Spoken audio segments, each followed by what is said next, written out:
Reproduction and mini arcade units are becoming really popular lately. New Wave Toys has come out with some of the best ones built on the market, and in this video we're going to take a look at their latest release, the Tempest Mini Arcade. This is Steve from Restalgia, and let's get started.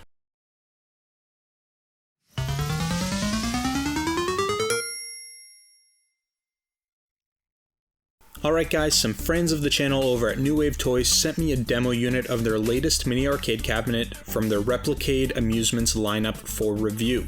As you guys can see, the cabinet is a reproduction Tempest unit. Now, I've been a big follower of their work since they launched their Kickstarter campaign back in October of 2017 with their Centipede cabinet. I ended up grabbing one of these, and the product lineup is starting to look really good. I'll get back to that later though. Let's start with unboxing this cabinet. So as you can see, the box that it comes in gives a very classic and retro feel. The color scheme is very 80s and the artwork was designed with that generation in mind. It is absolutely beautiful. Now that we've got this thing unwrapped, let's pop off the top and take a look to see what comes inside the box. The first thing that we're going to see in here is our micro USB charging cable. It's important to allow the unit to charge for at least a few hours before you power it on, so make sure you do that before you start playing. So next we've got some really cool mini 25-cent piece coins, and as far as I can tell they don't really serve any usable purpose. They're just kind of included in there as a cool little add-on and to give a little bit more authenticity to the unit. We also have a small instruction manual, and I actually like this a lot. I'm sure we're all used to getting instructions in our products, but they're often just printed on a folded piece of paper and stuffed inside the box. New Wave Toys clearly put a lot of thought into that, and they made sure that what you're getting is a quality piece. So I'm not sure what it is about instruction manuals, but they just give a really nostalgic feel when you're opening up a box and you have one of them in there. So that's really awesome to see that. And the last little bit of accessories that we get in the box are just a bunch of extra parts. So you're going to get a bunch of additional rubber legs, the little pads that go underneath the unit just in case they fall off and they need to be replaced. We've got a bunch of various replacements for the knobs and for the buttons. The knobs aren't any different than the one included that's built into the cabinet. I think they just give you extras because the knobs can come off and you can just pop them off. So just in case you end up losing one, you will have some replacements that you can keep in the box just in case you need them down the road. Now let's get the actual unit out of this box.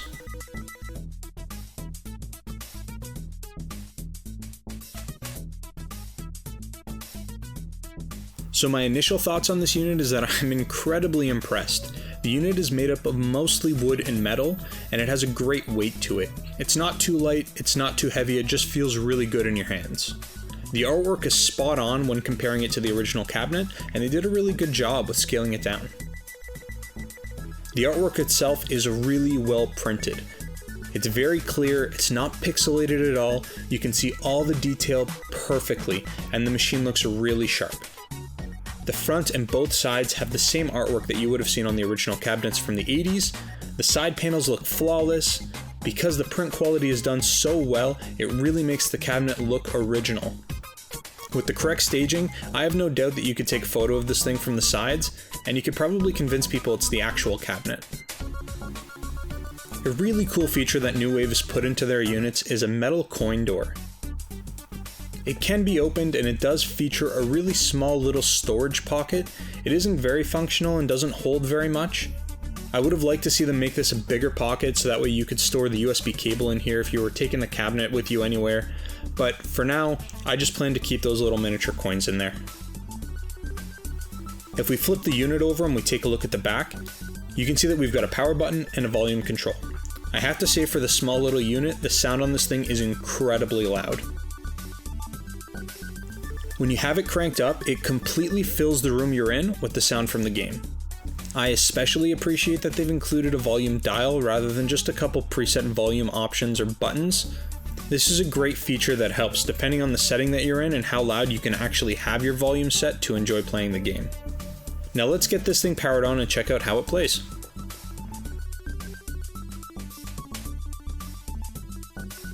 So I started playing around with it, and I've got to say that something felt a little bit off. The buttons were really responsive, but the dial movement felt delayed.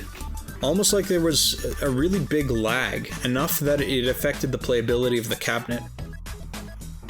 Now I should mention that you can go over into the menu settings and you can adjust things like the marquee light, whether you want that on or off, and you can also adjust the control knob sensitivity. So what I did is I went ahead and I set the sensitivity to the highest possible setting, which did help a little bit, but the game was still pretty difficult to control.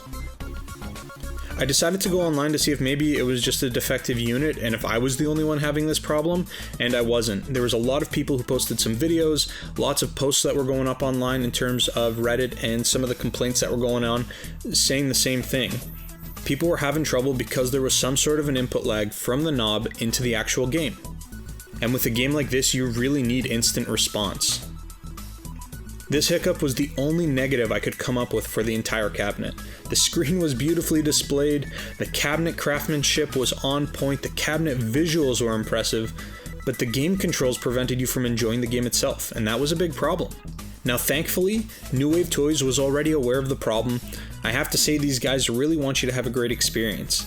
They made a public post saying that they had heard the feedback and were looking into a solution, and a little over a month ago they released a firmware update which mostly solves the problem. It's fairly straightforward and requires a bit of technical understanding, but once you get the new firmware installed, the control knob is substantially more responsive. You don't have nearly as much lag, and you can definitely play the game much better. I still prefer to keep my sensitivity setting on the highest setting, but the game is so much more playable and so much more enjoyable after this firmware update that everyone who has one of these cabinets needs to do it. I will likely make a separate video showing you guys a step-by-step on how to install the firmware upgrade. Now I'm going to give a full disclosure here. Doing the firmware update will completely delete your high scores and flash your device back to stock. So if you've got a score that you're really proud of, make sure you at least take a picture of it before you do the update, because once it's gone, it's gone. Now let's take a look at the control board. You can see there are 1 and 2 player start buttons which allow you to play multiplayer on the cabinet. A fire and a super zapper button, and then of course you've got your control knob. You can even see that they included game instructions, hints, and even a breakdown of the point system here. Although it's small, it is legible and does not take away from the control board area. As I mentioned before, the cabinet keeps track of your high scores and allows for a top 8 position leaderboard. I love this feature. I feel like it's one of the reasons why these games were so popular back in the day. It was always about beating that number 1 position, and if you did beat it, then you changed focus and you just wanted to beat your own number 1 position. Although you would expect the cabinet to have this feature, it's still welcome to see. I mentioned before that New Wave Toys had released their previous Centipede cabinet, which was funded through Kickstarter last year. These cabinets look fantastic side by side and would make great desktop pieces. They currently have their 3rd cabinet for pre-order on their website. It's a Street Fighter II cabinet, and I'm personally really excited for this, and it's scheduled for release in July of this year. Although it's small, it will have 2-player support with an additional gamepad that is going to be hidden in a compartment on the back of the cabinet. If you haven't checked them out already, you're going to want to do that. I'll leave all the links in the description below. Now I should mention that all these units come with a slightly higher than average price point for the cabinets in this market, but there's a clear difference in quality here. They retail for about $120 US, and you can purchase them directly on their website or on retailer stores like Walmart and Amazon. But in my opinion, you get exactly what you pay for with these cabinets. Both my Centipede cabinet and my Tempest cabinet work amazing. Having them displayed on a desk in attract mode just gives a really cool feel. And they're fun to just grab and play a few rounds when you need a little bit of a break. But the one thing that I think I love most about these cabinets is that it introduces these games to kids who would have otherwise never been given the chance to play these games and experience them with the original gamepad and controllers. My daughter picks it up and plays it all the time. This is not something I could have ever convinced her to do, playing an emulated version of this game on a Raspberry Pi or on her home PC. With this cabinet, she gets to relive almost the same experience many of us gamers would have when these games first hit the market in arcades. This is, above all, a really great way to get the newest generation of gamers to experience and appreciate what brought gaming to where it is now. And that's all I have for this video, guys. Thank you so very much for watching. If you like my content, be sure to subscribe to the channel, turn on notifications, and hit that thumbs up button. Let me know in the comment section below what you guys think of these cabinets. Would you buy one? Do you already have one? I want to hear from you. Thanks again for watching, and I'll talk to you guys again real soon.